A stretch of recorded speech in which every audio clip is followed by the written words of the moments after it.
하나님은 영이시니 예배하는 자가 영과 진리로 예배할지니라. 우리의 신앙을 사도신경으로 하나님 앞에 고백드리겠습니다.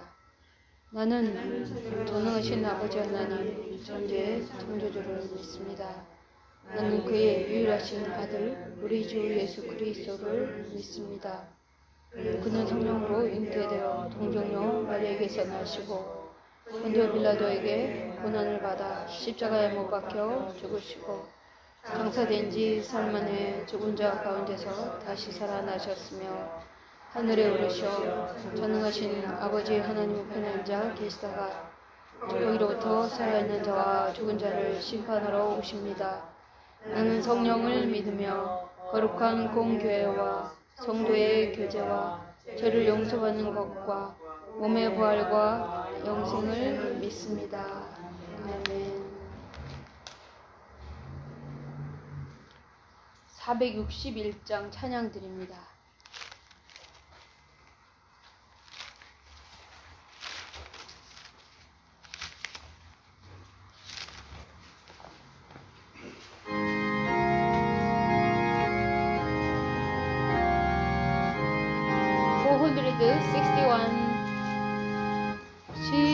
십자가를 질 수 있나 주가 물어보실 때 죽기까지 따르리 성도 대답하여다 우리 심령 주의 것이니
늘 바치오리다.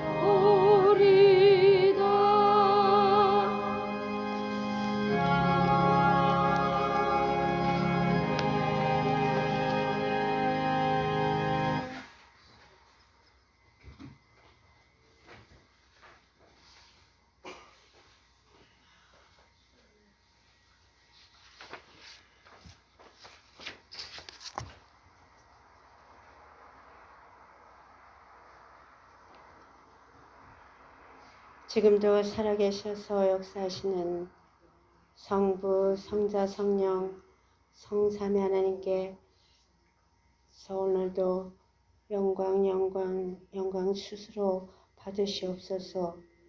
아버지 하나님, 저희 이 땅에 사는 모든 사람들이 정말 하나님을 특히 믿는 자들이 오늘도 아버지 하나님의 영광과 기쁨을 위해서 저희들을 창세전에 창조해 주시고 지으시고 만드신 은혜를 감사를 드립니다. 하나님의 생명의 영을, 빛의 영을 저희들의 영혼에 주님 불어넣어 주셔서 저희가 생명이 되어 살아서 움직이고 또 정말 이 생각할 수 있는 마음과 또 영적인 존재로서 하나님의 생명을 말씀을 듣고 또 보고 읽고 또 성령께서 깨닫게 하셔서 삶의 현장에서 아버지가 주시는 생명의 말씀으로 살아갈 수 있도록 저희들을 또 이 자리에 불러주시는 은혜를 감사를 드립니다. 아버지 하나님, 오늘도 이 시간에 하나님을 내어주시고 아버지께서 저희들과 또 말씀으로 교제해 주시고 또 대화해 주시고 함께 하시고 함께 동행하시면서 아버지께서 주님 토기장이십니다. 저희들을 만드셨으니 저희들을 기이 쓰시고 또 주님의 뜻대로 쓰시는 바 아버지의 뜻을 따라 성령의 인도를 받으며 살아갈 수 있도록 말씀을 통해서 오늘도 인도하여 주심을 감사를 드립니다. 아버지 하나님, 정말 이 육신적인 존재가 아닌 하나님의 형상으로서 영적인 존재로서 아버지께서 또 저희를 예수 그리스도를 통하여 주님 보시고 늘 항상 저희를 의롭다 하시고 죄인을 안 보여주시지만 정말 그 은혜를 감사를 드립니다.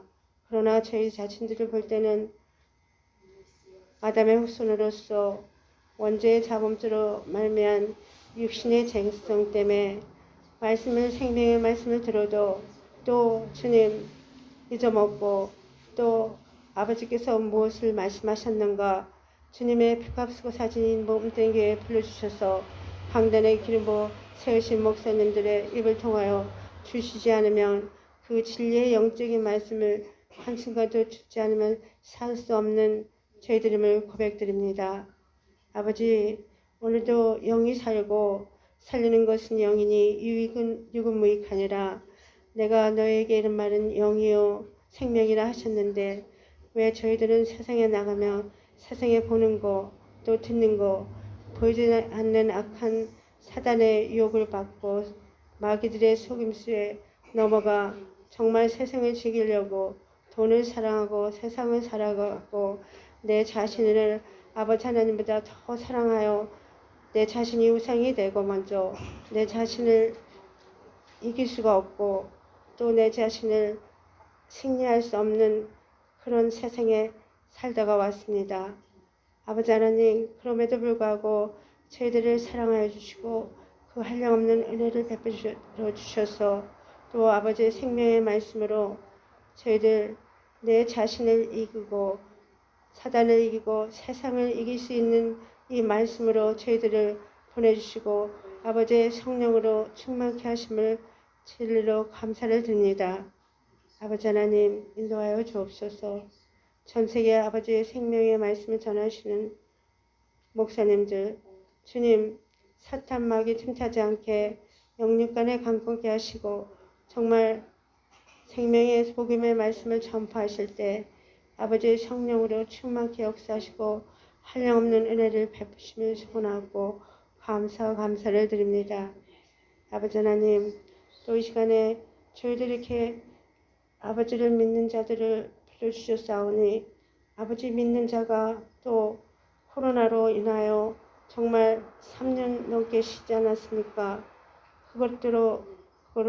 그것으로 인하여 핑계대며 이제 말씀을 들으러 교회 안 나와도 자기네들 우리 자신 멋대로 살아가는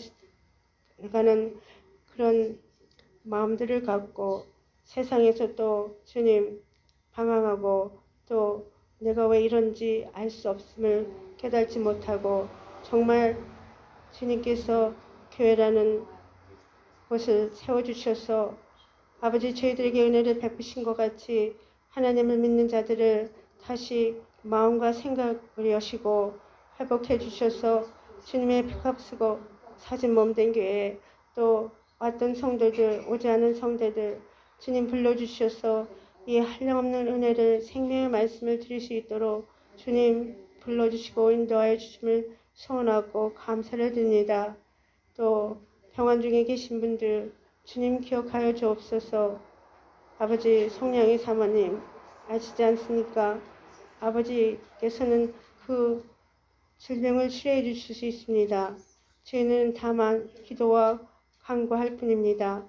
그러나 아버지께서 모든 주권과 섭리 속에 있으니 병원 중에 계신 송량희 사모님 치료해 주시고 치료받는 게 목적이 아니라 치료해 주셔서 정말 아버지 하나님께서 나를 사랑하셔서 치료해 주셨다고 간증하면 증거할 수 있도록 역사하시며 특히 막비 집사님 아버지 그의 다리와 또 뇌를 튼튼하게 하시고 아리조나 땅을 그를 통하여 주님께서 교회가 건축되면 선교센터 또 신학교가 건축되고 정말 지금 화수도와 전기가 필요합니다. 또 RB가 파킹할 때를 저기 아버지께서 만날 자를 주님 건설될 자를 만나게 하셔서 아버지 거기 또 모든 집들이 건설돼서 하나님이 하시는 일을 주님 저희들 볼 수 있도록 인도하시며 은혜의 은혜를 더하심을 감사를 드립니다.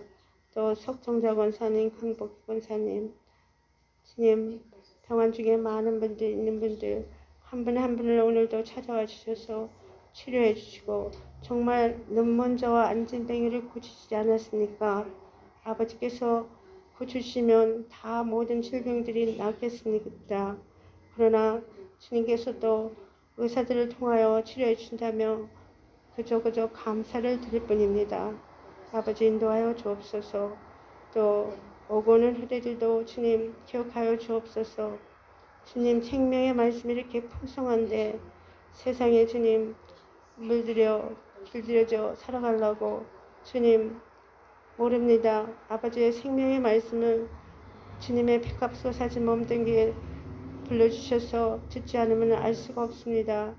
아버지 성령께서 그들의 마음을 여시고 생각을 여셔서 정말 주님의 은혜로 예수 그리스도를 통하여 영접하여 믿어 구원을 얻었다면 주님 불러주셔서 은혜의 말씀으로 생명의 말씀으로 살아갈 수 있도록 인도하시면 소원하고 감사를 드립니다.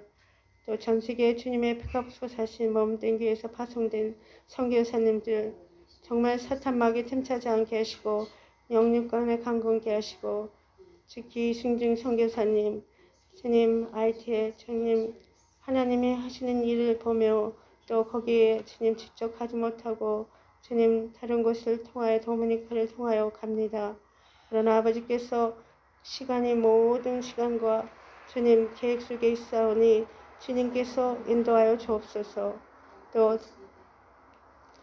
아버지 하나님 오늘도 주님의 생명의 말씀을 전하시는 송승덕 목사님 아버지 하나님의 성령으로 충만케 하시고 저희들의 마음과 생각을 여시고 은혜의 은혜를 더하심을 감사를 드립니다. 주님의 도움과 은혜가 날마다 필요합니다. 주님 인도하여 주옵소서.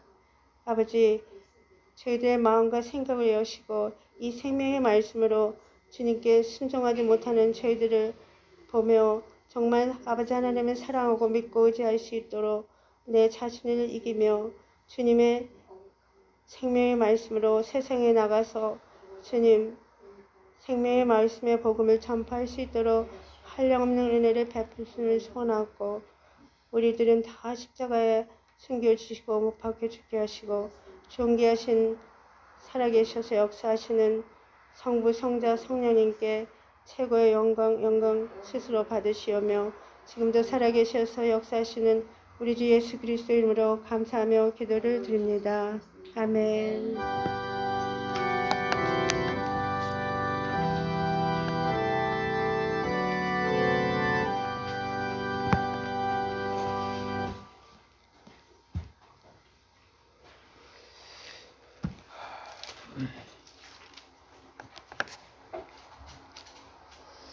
예, 수요 예배 우리 같이 말씀 한 구절 보겠습니다. 베드로전서 2장 13절부터 17절 말씀. 베드로전서 2장 13절로 17절 말씀입니다.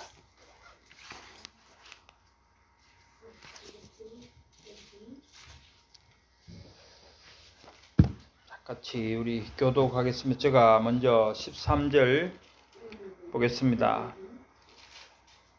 인간의 모든 제도를 주를 위하여 순종하되 혹은 위에 있는 왕이나 혹은 그가 악행하는 자를 징벌하고 선행하는 자를 포상하기 위하여 보낸 총독에게 하라. 곧 선행으로 어리석은 사람들의 무식한 말을 막으시는 것이라. 너희는 자유가 있으나 그 자유로 악을 가리는 데 쓰지 말고 오직 하나님이 종과 같이 하라. 같이 하겠습니다. 못 사람을 공경하며 형제를 사랑하며 하나님을 두려워하며 왕을 존대하라. 아멘. 영광과 존귀를 받으시기 합당하신 하나님, 오늘도 저희들을 주님 앞으로 말씀 앞으로 불러주심을 감사드립니다. 참으로 세상 가운데 있는 저희들이 하나님 말씀을 온전히 순종하며 살지 못하고 저희 욕심대로 저희 이기적인 생각대로 살아온 것을 하나님 앞에 이 시간 다 고백하며 용서받기를 원합니다. 저희를 불쌍히 여기시고 긍휼을 베풀어 주시옵소서. 하나님께서 오늘 또 저희들이 함께 살펴볼 말씀과 교리에 저희들이 깊은 깨달음이 있도록 성령께서 친히 저희 마음을 열어 깨닫게 하여 주시고 또한 저희들이 그 배우는 모든 것에서 하나님의 말씀대로 살기를 결단하며 나아갈 수 있도록 인도하여 주시옵소서. 우리를 구원하신 예수님 이름으로 기도드리옵나이다. 아멘. 예. 오늘 우리가 이제 공부할 부분은 시민 정부 뭐 이렇게 되어 있습니다. 제목이 94가 시민 정부, 그리고 결혼과 이혼 이 부분인데 뭐 특별히 사실 이 뭐 시민 정부나 또 결혼이나 이혼이나 우리가 뭐 윤리적으로 따지고 뭐 또 여러 가지 다른 세상적인 의미를 보탤 것 같으면은 복잡한 문제들이지만은 우리가 그렇게 볼 수는 없고 말씀을 중심으로 그렇게 보려고 생각하고, 그래서 오늘 약간 세과를 봐야 되니까 분량이 많은 것 같지만은 책을 읽으면서 우리가 그렇게 가도록 하겠습니다. 그래서 오늘 이제 본문 읽은 말씀은 베드로전서 2장 11절에서 13절에서 17절 말씀. 권세, 그러니까 세상의 제도의 왕이나 뭐 또 여기는 총독이라고 되어 있는데 인간이 만든 모든 제도에 순종해라는 그런 말씀이죠. 이 부분은 로마서 13장 1절부터 7절에 나오는 이제 그 부분하고 통하는 그런 부분입니다. 어쨌든 세상은 뭐 하나님이 다스리시니까, 통치하시니까, 그것이 뭐 신정 국가로서 기독교를 믿는 나라이든 아니든 간에 하나님이 그 나라의 통치자들을 다 세우셨다. 뿐만 아니라 나라를 실질적으로 하나님의 권세 안에서 통치를 받고 있는 그런 것을 우리는 다 알고 있습니다. 이제 오늘 말씀은 그런 말씀이죠. 그렇기 때문에 우리는 모든 왕들이나 통치자, 지금으로 따지면 이제 뭐 대통령이든 뭐 총리든 이제 그런 사람들을 순종해야 된다, 그런 말씀이죠. 그래서 그렇게 하는 것이 믿는 자로서 올바른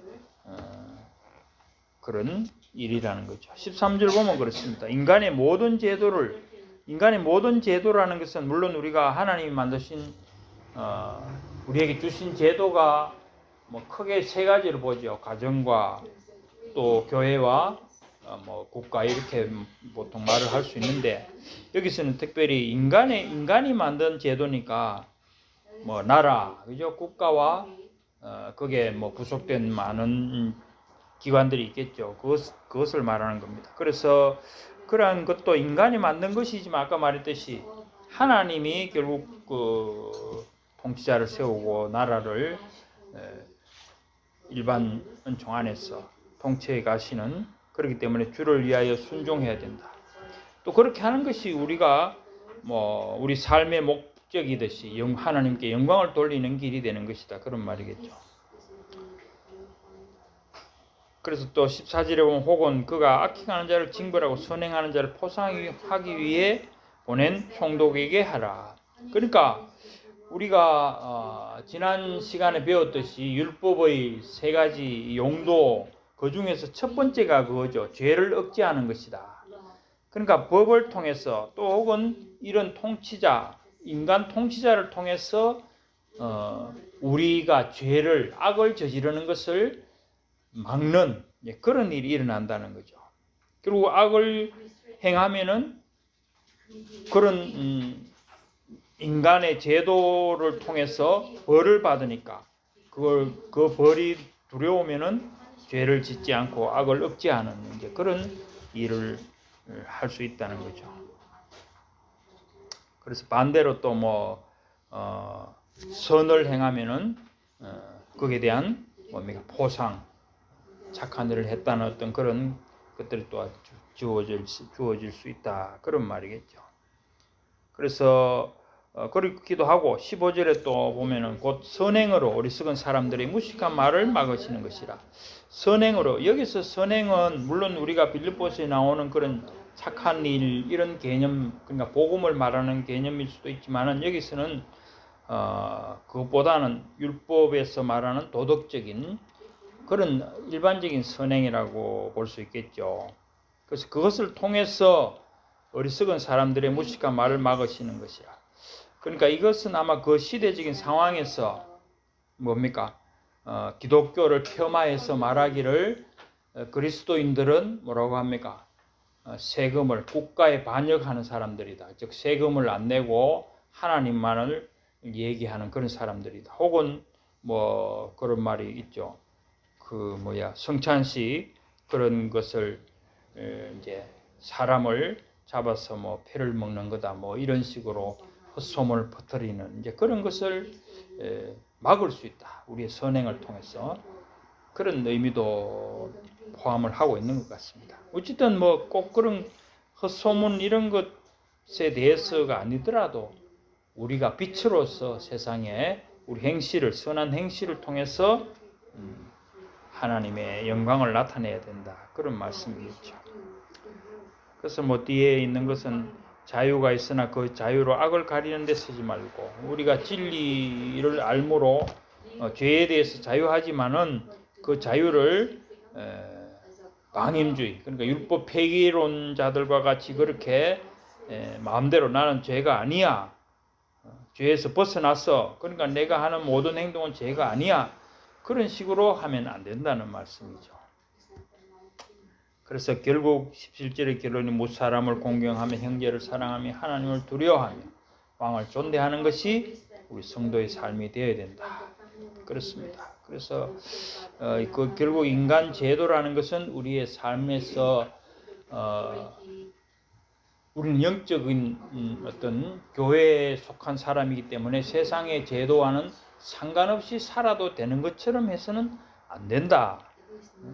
결국 하나님의 모든 그 통치는 영적인 분야, 즉 그리스도인들에게 뿐만 아니라 일반 은혜 안에 있는 모든 믿지 않는 사람들에게도 미치기 때문에 그들의 만든 제도, 믿지 않는 사람들의 제도, 국가나 모든 기관들에 대해서도 순종하는 것이 마땅한 도리다. 그런 말씀입니다. 그래서 그렇게 이제 우리가 일반적인 의미에서 그렇게 생각하시고, 자, 책을 보겠습니다. 94가 시민정부. 지난 시간에 우리가 율법의 3가지 용도 배웠는데, 뭐 간단합니다. 3가지 용도는, 첫째는 아까 말한 죄를 억제하는 것. 일반적인 도덕법에 의해서 죄라는 것을 알고 이제 죄는 지으면 안 되구나. 만일 어기면은 벌을 받아야 되기 때문에 그런 부분도 있고, 그래서 두 번째는 뭡니까? 복음적인 기능이라고 하죠. 복음적으로. 그런 죄를 일반적으로 도덕적으로 우리가 죄에 대해서 죄책감을 느끼기도 하지만 그것을 해결하는 방법에 있어서는 인간이 방법이 없다는 것을 깨닫는다는 거죠. 그걸 통해서 그러면 좀 더 나아가면은 지옥이라든지 천국이라는 이런 것들을 이제 조금 더 알게 되면은 사람들은 그 해결책을 찾는 것으로서 결국 그리스도에게로 나아가게 되는 그런 기능이 있다. 그리고 세 번째는 이제 우리 성도들에게 그렇게 된 경우에 이제 성도들은 우리 성도들의 삶의 기준으로서 율법이 기능한다. 그런 겁니다. 그래서 율법 어떤 사람들이 말하는 것처럼 율법은 이제는 그리스도께서 다 이루셨기 때문에 우리는 지킬 의무가 없다. 그래서 율법을 폐기된 것처럼 말하는 율법 폐기주의나 또 혹은 아직도 우리는 완전한 구원을 받지 못했기 때문에 구약의 그 율법도 하나도 빠짐없이 예수님이 말씀하신 것 그대로 지켜야 된다고 그 문자에 자구에 얽매여 있는 것이 율법주의죠. 그건 역시 잘못된 것이다. 그렇게 말을 했습니다. 그리고 또 배운 것이 뭡니까? 완전주의. 우리가 perfectionism, 완전주의, 일반적으로 생각할 때는 완전주의라는 것은 모든 죄에서 벗어나서 완전한 성화를 말하는 게 맞는데, 이제 완전주의를 말하는 사람들, 일반적으로는 알미니안주의겠죠.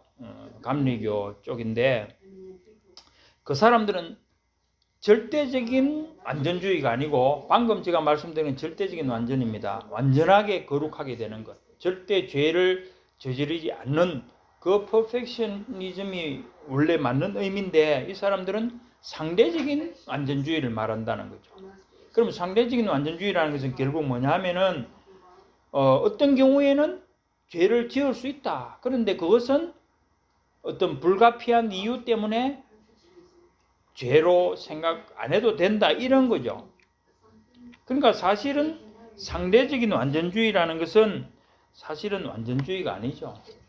그것은 말만 그런 것이지 실질적으로 완전주의라고 볼 수 없는 완전주의를 완전주의라고 하는 사람들이 있다는 겁니다.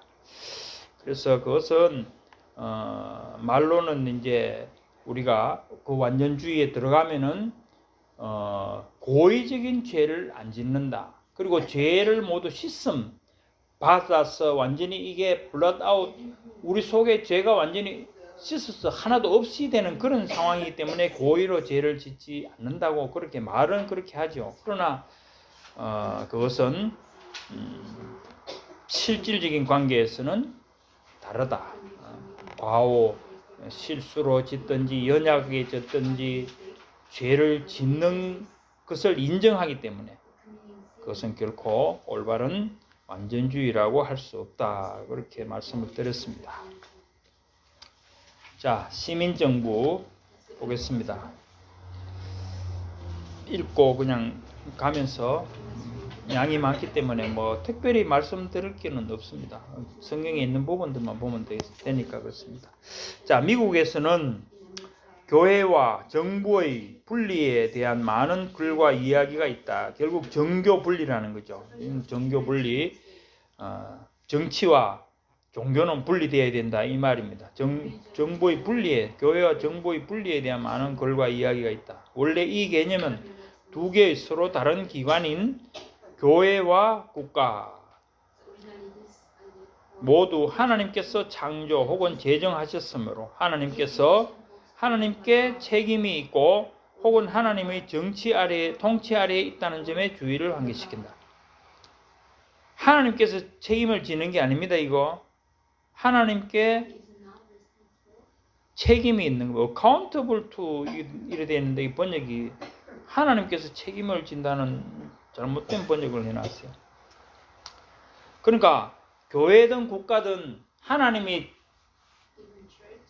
뭐 특별 은혜든 일반 은혜든 하나님이 다 통치하시기 때문에 섭리 안에 있기 때문에 하나님에 대해서 책임을 지고 회개할 의무가 있다는 거죠. 회개한다는 그런 거죠. 마지막 날에 나는 어떻게 했습니다.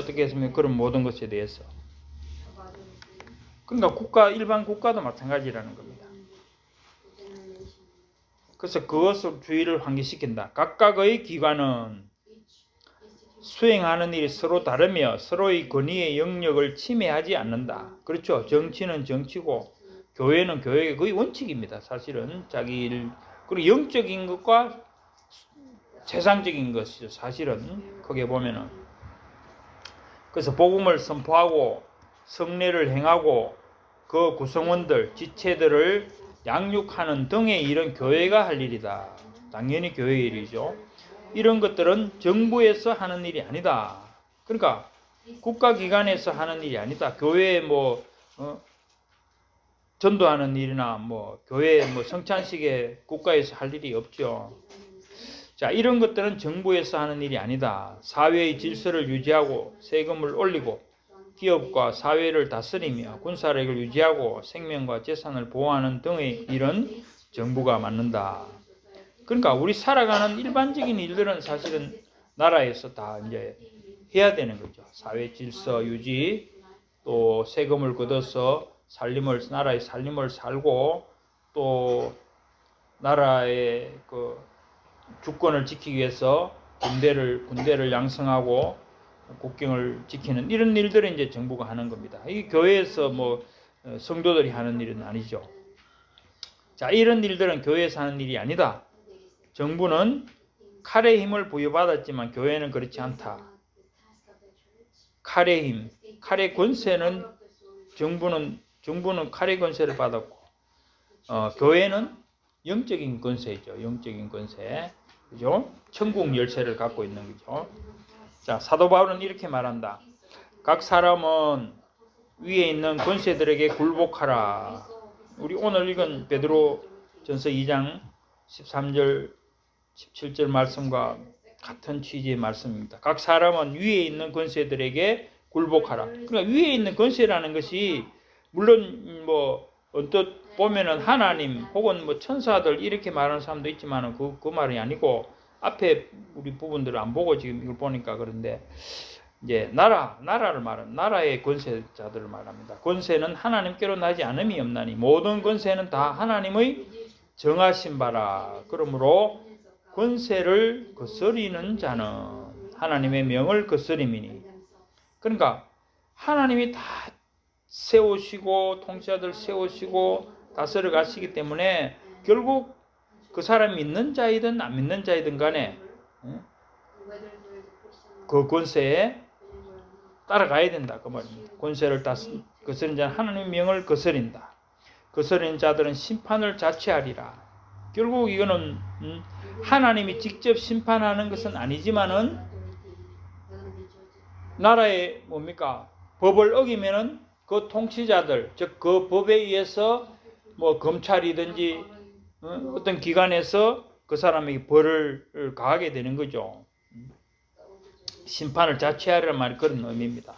관원들은 선한 일에 대하여 두려움이 되지 않고 악한 일에 대하여 되나니. 자, 관원들은 그러니까 관원들을 세우고 나라를 다스리는 것은 결국 악을 저지르는 사람, 법을 어기는 사람들을 심판을 두려움이 대상이 된다는 거죠.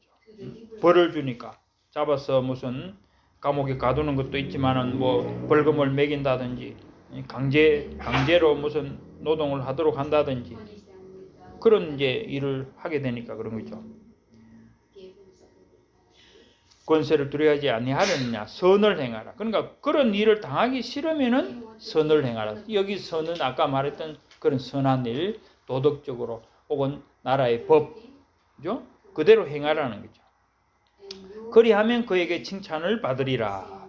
그러니까 법을 지키고 착한 일, 선한 일을 하면은 칭찬을 받는다.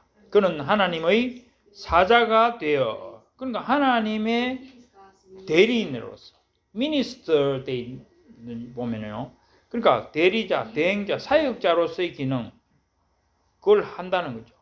되어 내게 선을 이루는 자니라. 그러나 네가 악을 행하거든 두려워하라. 그가 공연히 칼을 가지지 아니하였으니 곧 하나님의 사자가 되어 악을 행하는 자에게 진노하심을 위하여 보응하는 자니라. 자, 그렇습니다. 자, 그래서 여기서 이제 이거는 두 가지죠. 결국 하나님의 진노하심이 우리는 반드시 나라의 그 법을 어길 때, 나라에 대해서 악을 저지를 때 하나님의 진노가 있다는 거예요. 그거는 우리가 영적으로 우리가 결국 하나님을 그 사람 나라를 어기는 것이 나라의 법을 어기는 것이 하나님을 어기는 것이 된다고 지금 말씀을 했기 때문에 그것이 있고 그 다음에 또 직접적으로 국가의 제재를 받는 것, 벌을 받는 것 두 가지입니다. 근데 이 지금 로마서 13장 5절에 보면은 번역이 잘못되어 있는 부분이 있어요. 개정개혁에는 보면 그 책을 한번 봐보세요. 내가 이 부분은 여기 오늘 안 나와 있지만 오늘 본문을 이걸 하려 하다가 그랬는데 13장 5절을 한번 봐보세요. 로마서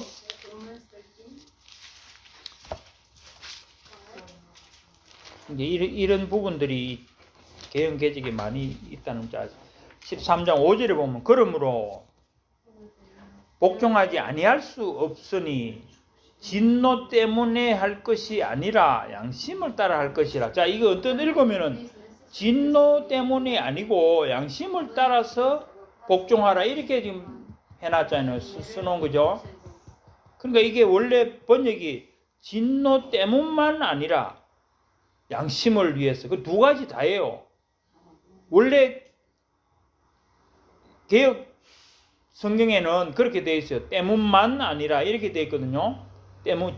하나님의 진노 때문만 아니라 양심을 위해서도 하라 이렇게 되어 있어요. 두 가지 다 되어 있다고. 그러니까 영어로는 뭡니까? Not only but also 되어 있거든요. Not only God's wrath and 뭐 이렇게 되어 있는데 그리고 이거 이래 보면은 잘못하면 하나님의 진노는 상관없이 자기 양심을 따라서 하는 것만 이런 식으로 되어 있는 게 이제 잘못되어 있는 부분이죠. 자, 그거는 그냥 이제 지나가는 길에 봤고요. 자, 밑에 305페이지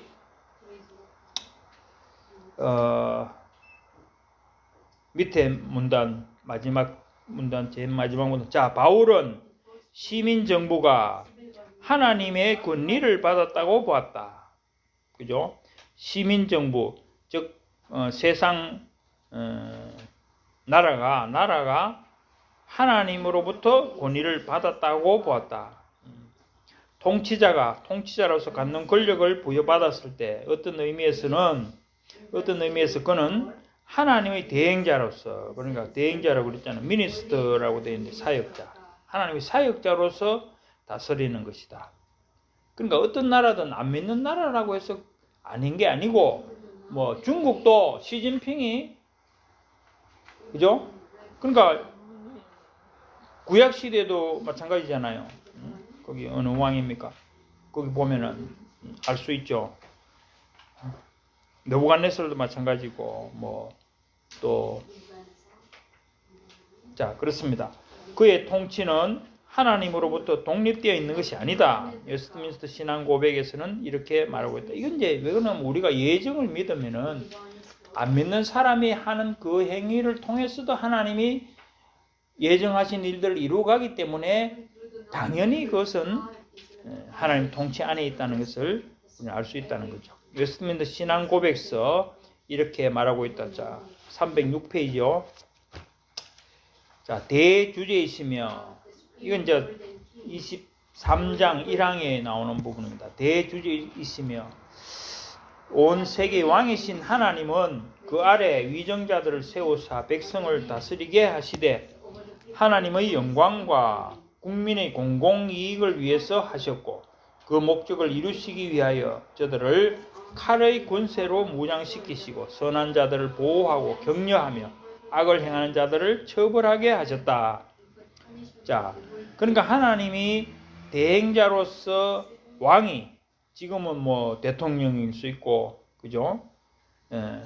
그 사람들을 통해서 선악을 구분하고 벌을 준다는 겁니다. 이것이 1항이고, 그 다음에 자, 국가행정관은 여기 이제 3항입니다. 23장 3항에 이제 국가행정관은 말씀과 성례 또는 천국 열쇠의 권세를 마음대로 집행하면 안 된다. 즉 교회 일에까지 간섭해서 그것을 마치 자기의 권한에 있는 것처럼 하면 안 된다는 거죠. 이건 옛날 교회사적으로 있었죠.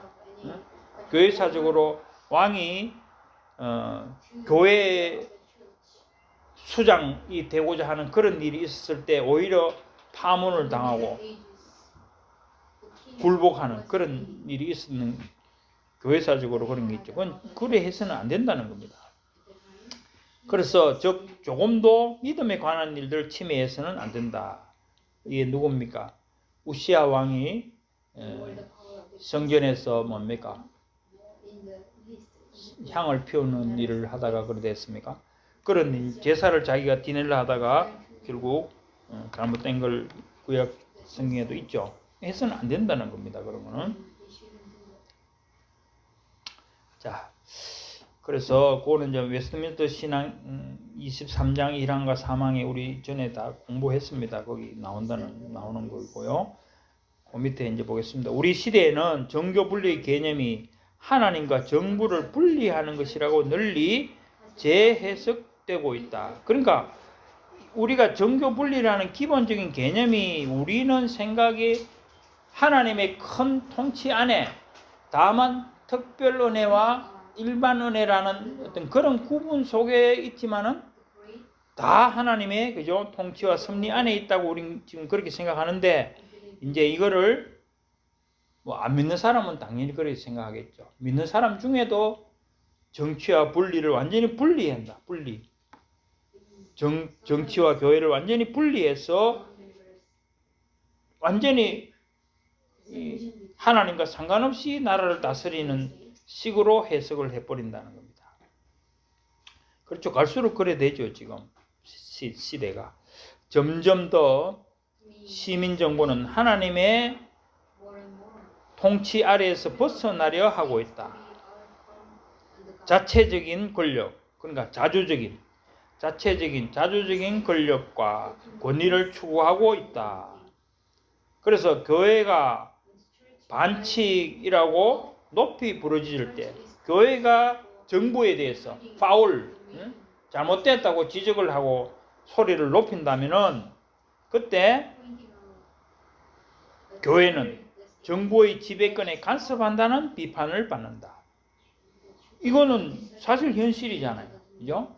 교회가 뭐 정부에 대해서 뭐 예를 들어 동성혼 반대하면은 뭐 교회가 왜 나라 하는 일에 간섭을 하려고 하느냐 이런 식으로 말한다는 거죠. 그러나 이제 한 줄 빠졌는데 비판을 받는다. 그러나 교회는 국가가 되려는 것이 아니다는 거죠. 국가가 되려고 그렇게 반대하고 반칙이라고 큰 소리 치는 게 아니라는 겁니다. 그런 것이 아니고 그러면 뭐 때문에 그러느냐? 그 이제 그 뒷줄 교회는 선지자적인 비판을 제공하면서 정부를 하나님께서 제정하신 대로의 정부가 되게 하여 그것을 다스리도록 하려는 것이라는 거죠. 그러니까 우리에게 교회라는 것은 선지자적인 그런 역할을 해야 된다는 겁니다. 선지자가 뭡니까? 하나님의 말씀을 전하고 하나님의 뜻을 이루어가는 그 일을 해야 된다는 거죠. 그러니까 나라가 하나님의 뜻, 그러니까 뭐 하나님의 뜻이라는 게 성경 말씀대로 해야 된다는 그런 의미가 아니고 큰 의미에서 그러니까 대원칙 안에서 잘못된 부분들을 지적하고 그렇게 가야 된다는 그 말이죠.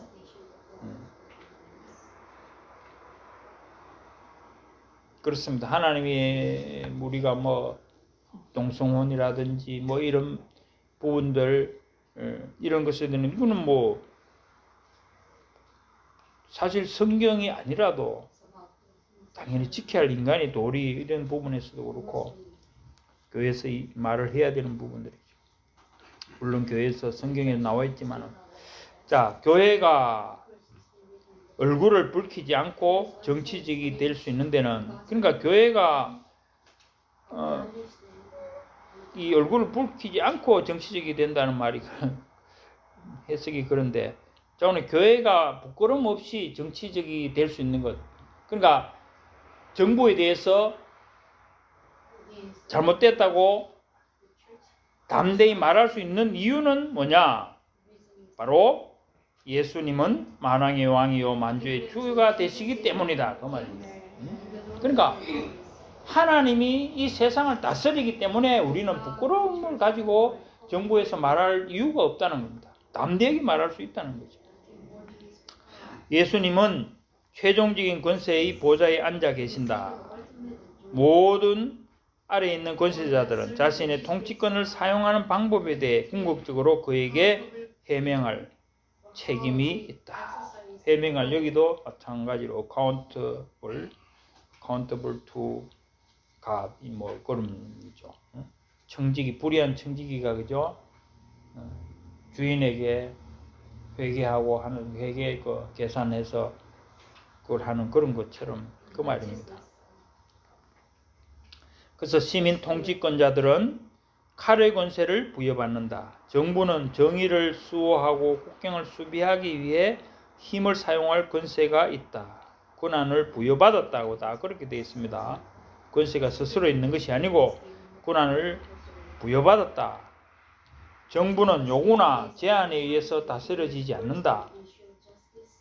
그러니까 정부가 그런 권한을 하나님으로부터 이제 사실 받았기 때문에 요구나 제한, 그러니까 그런 권한이 없이 말하자면은 국민들이 뭐 요구하니까 건의를 하니까 아니면은 뭐 제안을 하니까 그게 따라서 다스려간다. 쉽게 말하면 민주주의를 말하는 거죠. 제도적으로 말하자면은 민주주의 방식으로 무슨 뽑아서 뭐 이렇게 하면은 그 힘으로 뭘 하는 것이 아니고 이 정부 권세는 원래는 하나님으로부터 온 것이다. 그 말입니다. 하나님이 부여해 주신 것이다. 정부는 법적 강제성에 의해 시행되는 법으로 다스린다. 정부는 가혹한 형벌을 부과하고 전쟁을 할 수 있는 칼의 권세를 부여받았다 할지라도 그 권세를 사용하는 것에 대하여 하나님께 책임이 있다.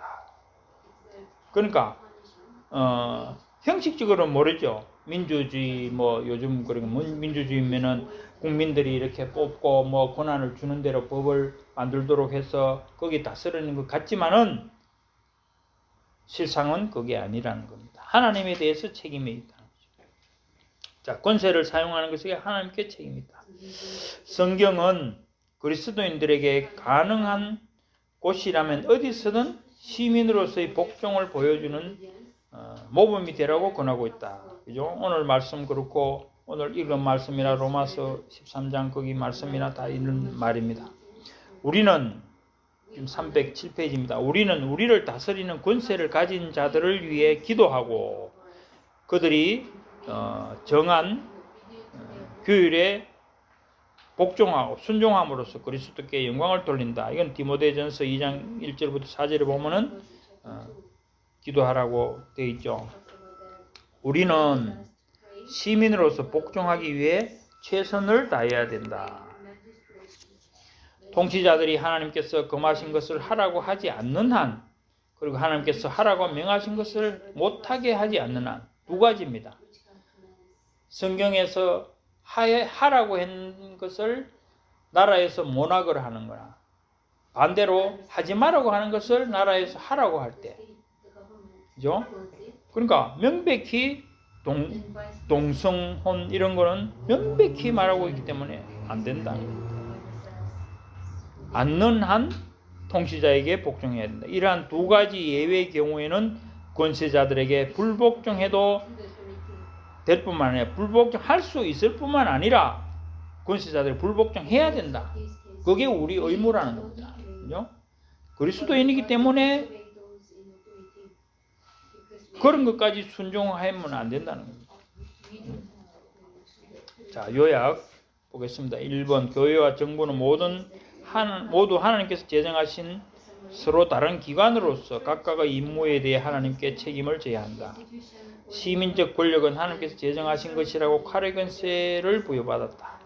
어떠한 정부도 그 자체가 권세를 갖지는 않는다. 그러니까 자주적이지 않다. 자주적으로 어디서 자기가 만들어서 이렇게 생긴 게 아니라는 거죠. 어떠한 정부도 하나님으로부터 분리될 수는 없다. 정부가 자체의 권세를 가지려고 할 때 그들을 비판하는 것은 교회의 의무이다. 정부의 권위에 복종하는 것은 모든 그리스도인들이 신성한 의무이다. 시민법이 하나님 말씀에 위배되지 않는다면 그리스도인들은 그 모든 조항을 성실하게 따라야 한다. 예. 자, 시민정부는 뭐 그렇게 기본적으로는 순종해야 되지만은 말씀에 어긋나면은 우리는 그것을 따르지 않을 수 있고 또 그렇게 해야 된다는 것이 결론입니다. 자, 95가 혼인. 혼인제도는 창조 때 하나님께서 명하시고 제정하셨다. 창세기 2장 24절이죠. 예수님은 가나의 혼인잔치에 참석하심으로써 그리고 신약에서 그의 제자들을 통하여 교훈을 주심으로써 혼인을 인정하셨다. 예, 가나 혼인잔치에 참석하셨다는 것으로서 결혼을 인정하신 거 그런 말씀하죠. 자, 현대 결혼식도 대부분 이러한 점을 반영하고 혼인의 거룩한 기원을 인식하고 있다.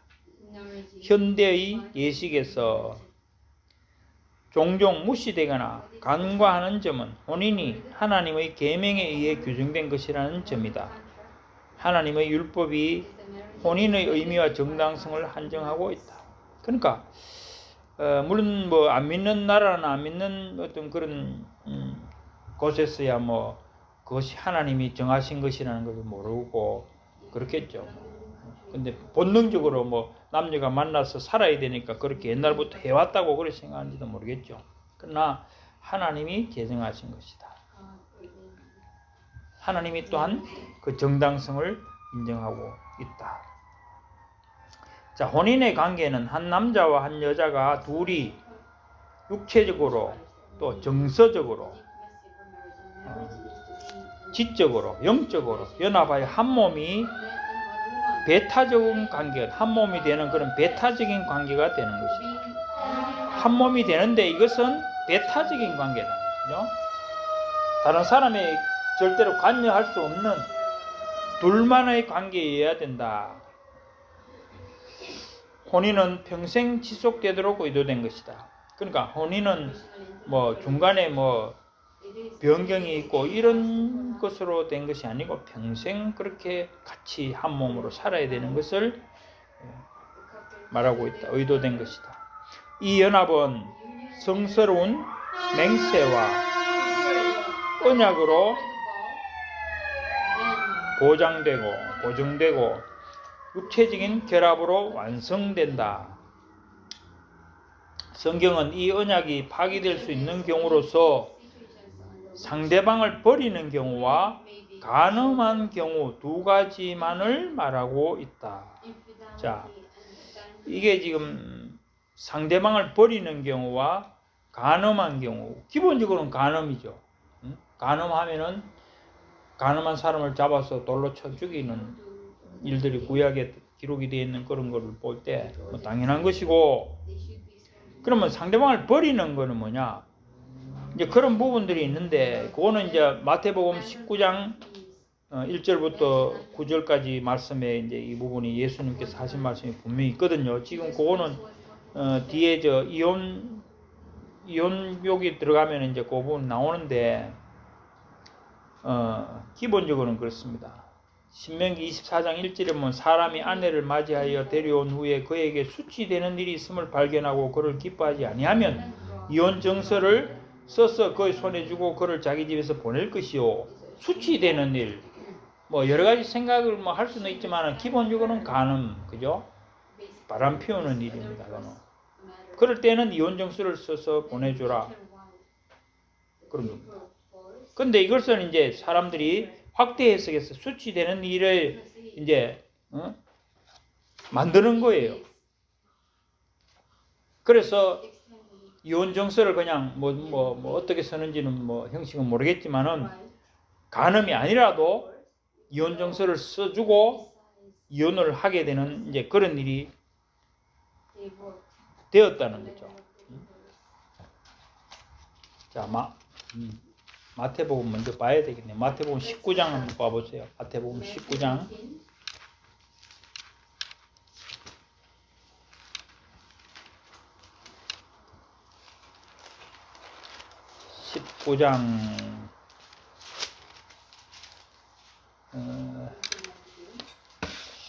19장 1절부터 9절까지 말씀인데, 자, 다 볼 수는 없고, 자, 3절에 보면은, 자, 3절에 봐보세요.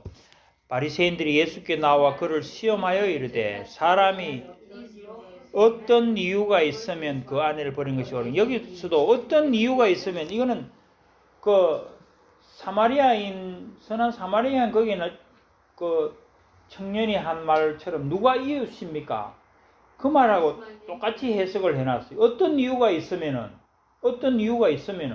그리고 이유를 마치 적시해준 몇 가지, 이런 이유 저런 이유, 뭐 간음이든지 뭐 그런 것처럼 말하는데, 이거 성경 원래는 그거 아니고 every reason, 그죠? any cause 이런 식으로 돼 있거든요. NIV에도 보면은 any and every reason, 그러니까 어떤, 모든, 어떤이나 모든이거든요. 사실 그는 모든 이유, 어떤 이유, 그러니까 어떤 이유라는 것이 모든 걸 포함한다는 그런 의미잖아요. 그러니까 뭘 이것 때문에 저것 때문에 아니고, 어쨌든 어떤 이유가 있으면은 그 아내를 버린 것이 옳으니까. 그러니까 아내를 버리는 것이 무슨 이유가 있어야 되느냐, 뭐 어떤 그런 의미겠죠. 그래서 묻는 자체가, 그러니까 그런 예수님을 책잡으려는 의도로서 그래 했으니까 그렇고. 자, 그래서 6절에 보면은 창세기 나오는 말씀이죠. 하나님이 짝지어 주신 것을 사람이 나누지 못한다. 이것이 본래 하나님의 의도였고요.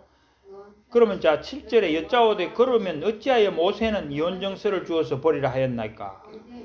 그러면은 이혼정서를 써주고 버리라는데 어떻게 된 것입니까? 자 8절에 이제 답이 나오는 거예요. 예수께서 이르시되 모세가 너희 마음의 완악함 때문에 아내 버림을 허락하였거니와 본래는 그렇지 아니하냐. 이 본래는 from the beginning, 처음부터 창세기 2장 24절의 그 말씀에 그대로 가는 거지만은, 간음하는 경우에는 버릴 수 있는데, 근데 간음만을 하니까 어떤 일이 생깁니까? 간음 아니면은 살기 싫으면 그냥 내다 버리는 거예요. 죽든지 사든지 막 어디 저 멀리 갖다 버리고, 아니면은 몹시 구박을 주갖고 진짜 사는 차라리 죽고 싶다는 그런 정도로 사람을 만들어 버리니까, 여자가 뭡니까? 요즘 같으면 완전히 인권을 무시하고 그런 진짜 죽고 싶어도 죽지 못하는 그런 처지가 되니까, 그것을 그렇게 두는 것보다는 이혼정서를 써서 이혼했다고 내보내면은 차라리 다른 사람하고 살 수 있는 길을 열어주는 것이 아니냐. 그건 여자를 살려주는 거죠. 그런 생각에서 허락했다는 그 말이에요. 완악함 때문에 간음 외에는 이혼이 안 된다고 하니까 사실 현실적으로는 이게 그죠? 확장되는 일이지만 로마 가톨릭 같은 데서 문제가 생기는 게 이런 부분이죠. 사실은 거기는 절대로 이혼을 안 해주잖아요. 이 교회사적으로 옛날 영국도 결국 그런 문제 때문에 성공회가 생겼거든요. 그러니까 그렇게 하니까 겉으로는 이혼 안 한다 하고 살지만은 뒤로 엉뚱한 짓 하고 하는 게 그게 더 나쁘게 되는 그런 일이 생기잖아요. 자, 그런 의미입니다. 자, 그래서 그걸 이제 잠깐 봤고요. 그래서 이 버리는 경우라는 것이 이제 이혼 정서 없이 그냥 갖다 버리고 살지 못할 정도로 하는 이제 구박한다든지 어쨌든 살기 싫으니까 어떤 짓을 하겠습니까? 그렇게 되는 걸 말하는 겁니다.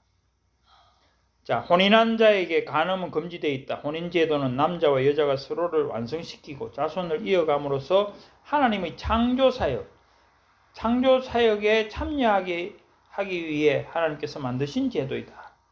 하나님 창조 때 그것을 했기 때문에 창조사역. 그러니까 결국 자손을 만들어가는 그 자체가 창조사역에 포함되는 그 일환이라는 거죠. 육체적인 결합은 필연적으로 자손을 낳는 것으로 연결되지만 거기에는 영적인 의미도 있다. 그것은 남편과 아내 간의 영적인 연합을 가리키고 또한 보여준다. 바울은 이 결합을 그리스도와 교회의 연합에 대한 상징으로 사용했고 심지어 구약에서는 혼인을 상징으로 해서 하나님과 이스라엘 백성들 사이의 언약 관계를 설명했다. 그러니까 혼인 관계가 주님과 우리의 관계, 또 주님과 교회의 관계 이런 것을 비유로 많이 사용했잖아요. 사실적으로 그걸 말하는 겁니다. 그래서 부부간의 정절과 서로를 소중히 여기는 것, 그리고 서로를 뒷받침해주는 돕는 배필, 그죠? 뒷받침 보호해주는 도움이 되게 하는 이런 것은 결혼에서 핵심이 되어야 한다. 서로 사랑하라 하고 존중하라 하고 이런 것이 기본적으로 결혼의 핵심이라는 거죠. 그래서 부정을 저지르는 것은 혼인 서약을 깨뜨리고 피해를 당한 쪽이 이혼 소송을 제기할 수 있는 사유가 된다. 그러니까 부정을 저지르면은 그 반대편이 이혼을 주장하고 이혼을 할 수 있는 그런 권리가 있다는 겁니다. 그 밖에 고린도전서 7장 12절 16절에서 바울은 믿는 배우자가 버림받았을 경우 그는 혼인의 서약을 유지할 의무가 없다고 말했다. 그렇죠? 그러나 믿지 않는 배우자가 갈리게 하라 그런 말이잖아요. 자, 버리는 것은 부정과 마찬가지로 하나님의 결혼을 고안하신 의도에 궁극적으로 대적하는 것이다. 버린다는 것. 그러니까 이런저런 사유 없이 난 너희 싫어 나가 그럼 못 살게 하는 거 그거는 이제 하나님의 의도에 반하는 것이라는 겁니다. 혼인은 창조규례, 창조의식이다. 이 제도의 일반 은총을 받으려고 꼭 그리스도인이 될 필요는 없다. 자, 이거는 이제 무슨 말인가 하면은 이거는 일반 은혜 안에서 모든 인간에게 주어진 그런 제도라는 거죠. 꼭 그리스도인이라 해야지 결혼하고 그리스도인 아니면 결혼 못하느냐 하나님이 하시기 그건 아니라는 거죠. 그죠? 그래서 반면에 여기 지금 반면에가 툭 튀어나오는데 이 반면에 요는 앞에하고 상관없는 반면이다. 이 설명이 들어가는데 이거는 이제 모든 남자와 여자가 혼인을 할 수 있는 반면에 이렇게 돼야 되는 거예요. 사실은 그러니까 앞에 일반 은총에서 모든 남자 여자가 다 혼인을 할 수 있지만은 있다 하더라도 그리스도인은 주 안에서만 혼인하라는 부르심을 받았다. 그리스도인은 주 안에서 그러니까 믿는 사람끼리만 결혼하라는 부르심을 받았다. 자, 성경은 요거는 이제 뭐냐면은 고린도전서 7장 39절 거기 보면은 그러니까 믿지 않는 남편이 나가라 하면은 그죠? 이혼하자 하면 이혼하는데 그런 경우에도 나가서 그러면은 다른 사람 안 믿는 사람하고 또 결혼해도 되느냐? 그게 아니고 주 안에서 하라 그런 말씀입니다. 또 남편이 죽으면은 그러면 과부된 사람이 결혼하려면은 주 안에서 하라 이제 그런 말입니다. 그래서 성경은 그리스도인이 비그리스도인과 혼인하는 것을 금지하고 있는 것이 분명하다. 나는 이거 읽으면서 그죠? 명백하게 금지하고 있다. 이게 지금 나는 잘못됐다고 생각되거든요. 영어로도 그런 의미예요. 명백하게 금지하는 부분은 없어요, 사실은. 믿는 사람은 믿는 사람하고만 결혼해라는 것이 아니고, 아까 말했듯이 주 안에서 이제 이게 그 말은 그렇게 이혼한 사람에게 결혼할 때는 주 안에서 하라. 그런 거 이제 여러 가지 유추해서 볼 때 믿는 사람끼리 해야 되는 게 맞다. 그러니까 이게 내가 읽을 때는 혼인하는 것을 금지하고 있는 것이 분명하다. 그렇게 보는 것이 더 맞을 것 같아요. 분명하게 믿는 사람끼리 하라는 그런 규정은 없어요. 자, 어쨌든 그렇고 혼인의 질서에서 남편은 아내의 머리가 되라고 부름받았다. 아내는 주님께 순종하듯 남편에게 순종해야 한다. 남편은 아내를 사랑하고 그리스도께서 자신의 신부인 교회를 위하여 자신을 내어주신 것처럼 아내에게 자신을 희생적으로 내어주어야 한다. 주님이 교회를 위해서 내주신 것처럼 나도 아내를 위해서 몸을 바쳐야 된다. 그런 의미입니다. 그죠? 자, 요약. 혼인은 하나님께서 제정하시고 하나님께서 규제하셨다, 거안하셨다. 혼인은 일부 일처제로 한다. 3번 혼인 안에서만 허락되고 명하신 육체적 결합은 남편과 아내의 영적 연합을 반영한다. 그러니까 이 육체적 결합이 결국에는 이제 영적 연합의 반영이다. 영적으로 연합되지 않고 육체만 연합되는 경우가 과연 있겠느냐 그런 의미겠죠. 혼인은 말씀 속에서 성경에서 그리스도와 그의 결합관계를 상징적으로 묘사하는 데 사용되었다. 그리스도와 우리, 그죠? 교회와 그리스도 결합관계, 연합관계. 자, 5번. 혼인은 창조의식으로서, 창조 규정으로서 모든 사람들에게 주어진 것이다. 그러니까 일반 은혜 안에서 들어있고, 그렇지만 우리 이 특별 은혜 안에 있는 우리 성도들에게는 특별한 또 성례로서 지켜야 될 그런 부분이죠. 교회는 사람들의 결혼을 인정한다. 그러나 그리스도인은 주 안에서만 결혼하라는 부름을 받았다.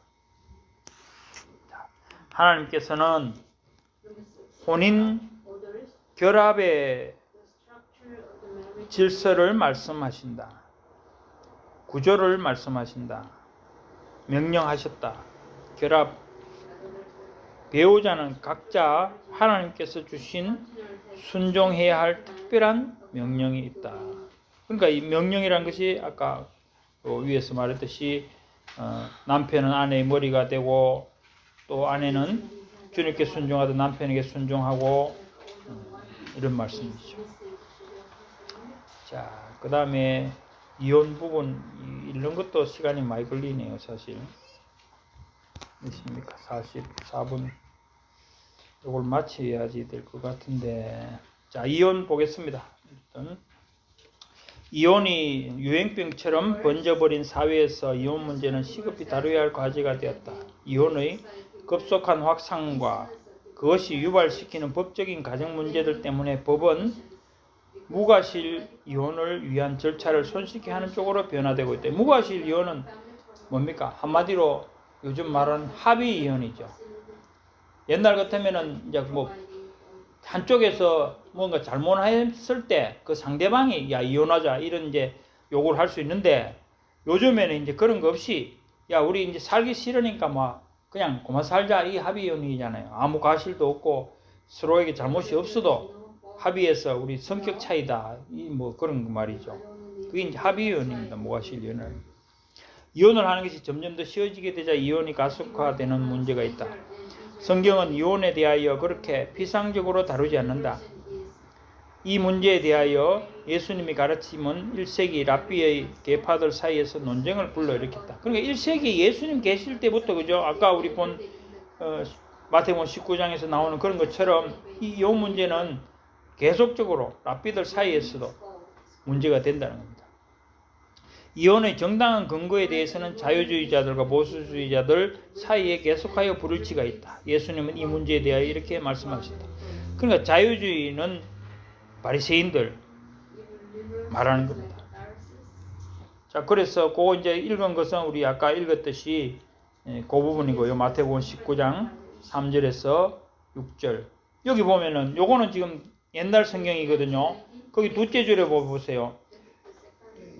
사람이 아무 연고를 물러나고 그 안에 내버린 거 오르니까 아무 연고를 어떤 연고든지 내버리면은 되는 겁니까? 그러니까 사실은 그 반대로 봐야 되는데 그렇게 묻는다는 거죠. 자, 밑에 우리는 여기서 바리새인들이 자유로운 이혼법에 관해 질문하였을 때 예수님께서 곧장 그들을 성경과 하나님이 원래 제정하신 본인에 주목하도록 하셨다는 사실을 알 수 있다. 그러니까 어떤 이유든지 이혼 정서만 써주면은 이혼할 수 있습니까? 그 말이거든요. 그러니까 합의 이혼, 무과실 이혼이 됩니까? 그걸 물었다는 거죠. 그게 자유주의자는. 그는 한 몸이 된 남편과 아내의 결합은 사람이 나눌 수 없다는 점을 강조한다. 하나님만이 혼인을 파기할 만한 근거를 정하실 수 있는 권위를 갖고 계신다. 논쟁은 계속된다.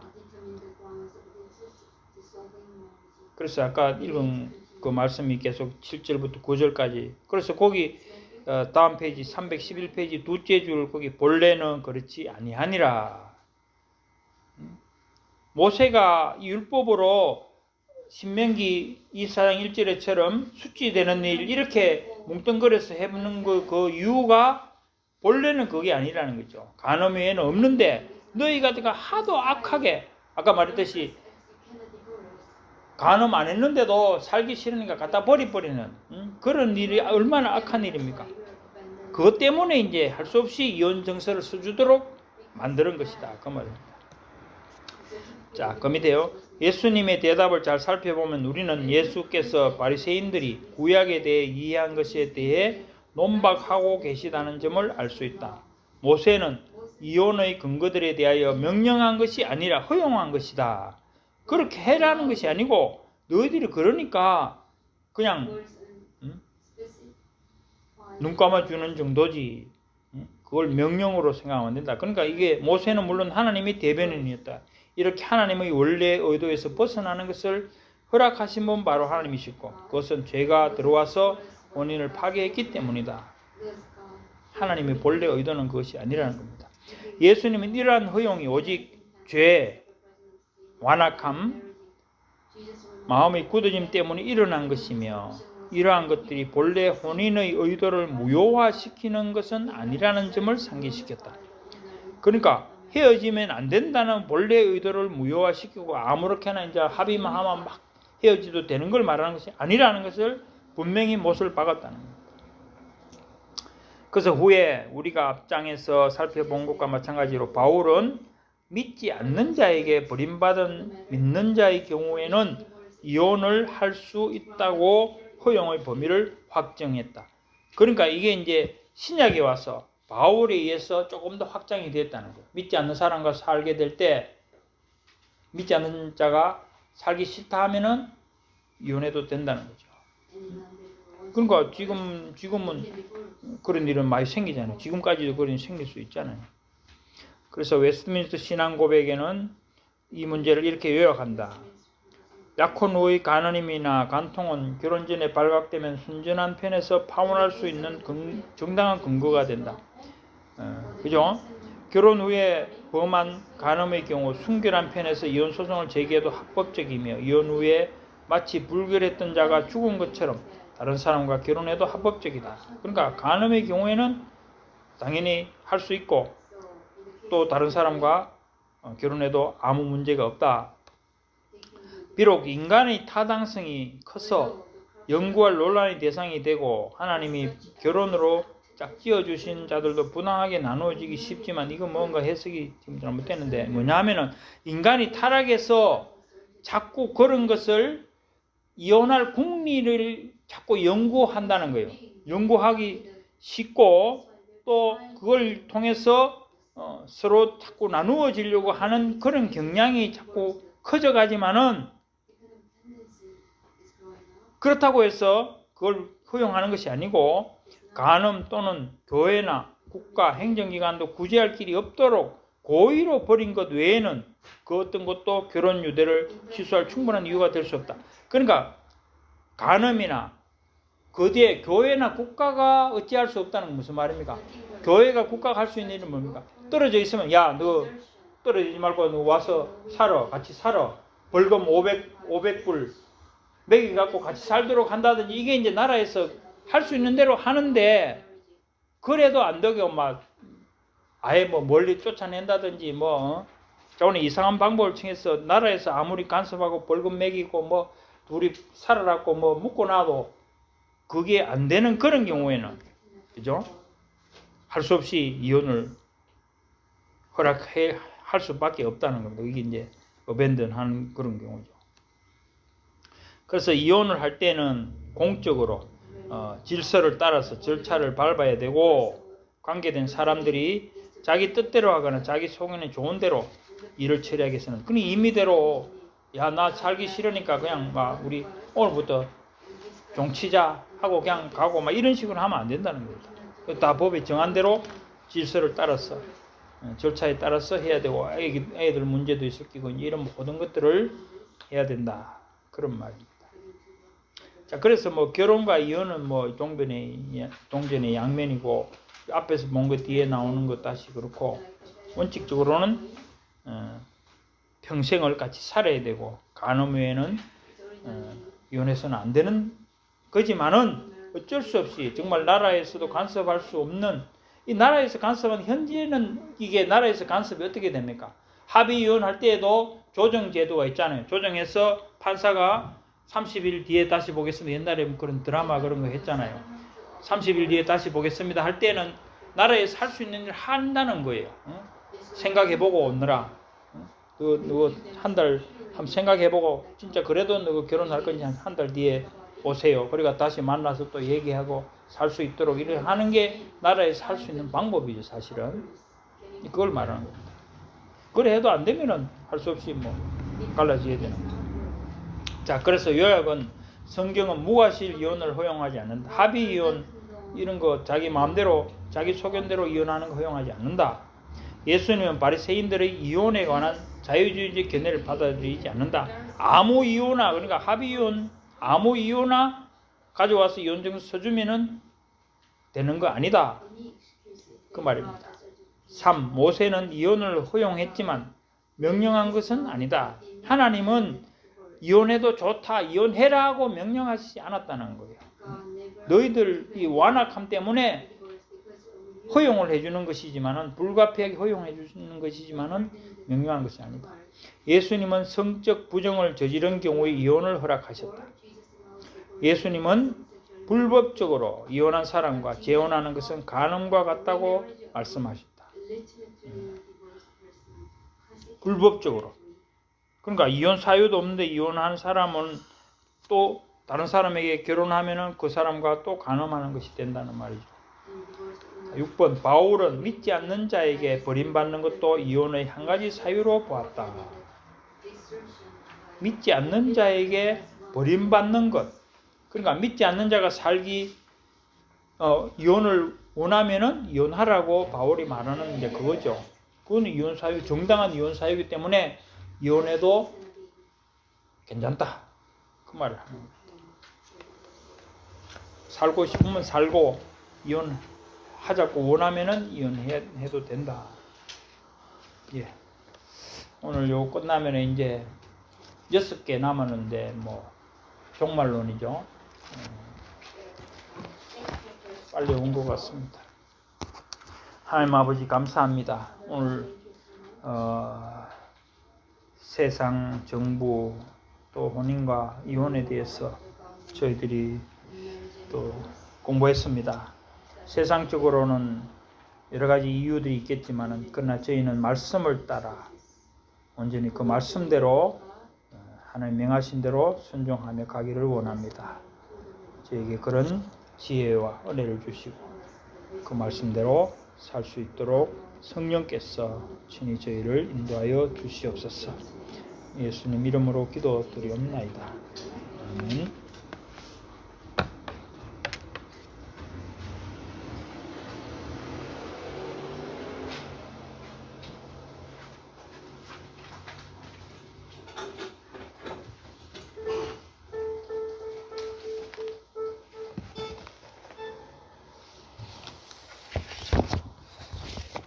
(424장) 찬양드립니다. 424.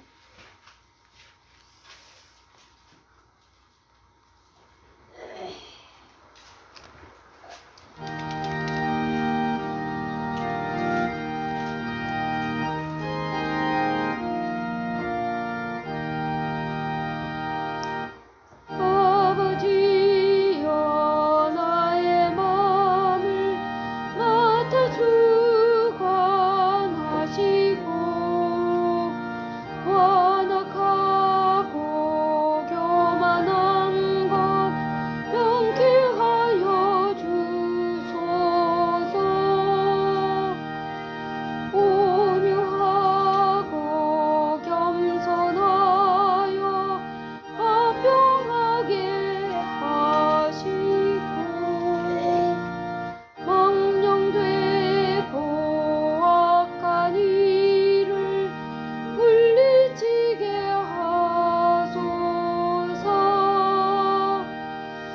하나님의 은총 속에 나를 보호하시고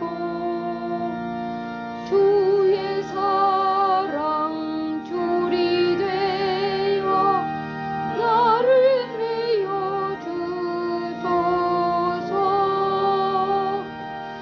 구세주의 흘린 피로 죄를 씻어 주시고 성령으로 하늘 길로 나를 인도하소서.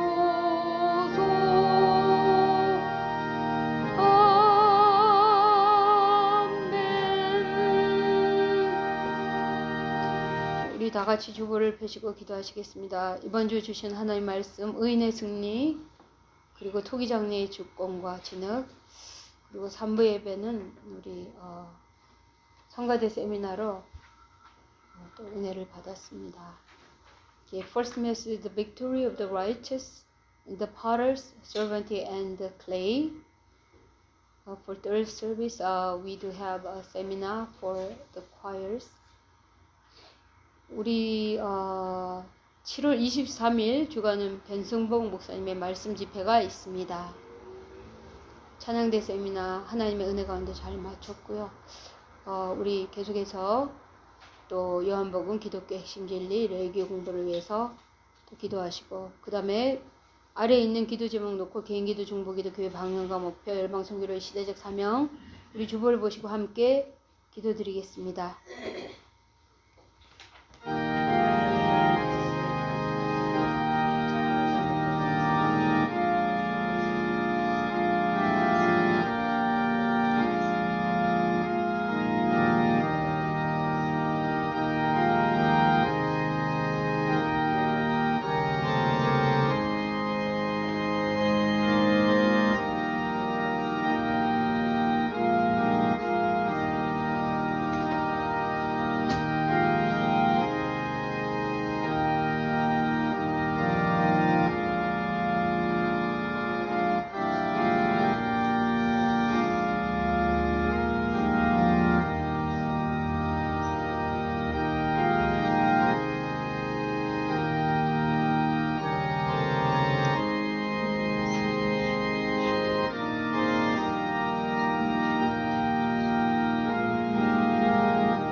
목사님 축도하심으로 3부 수요일 예배 파하겠습니다.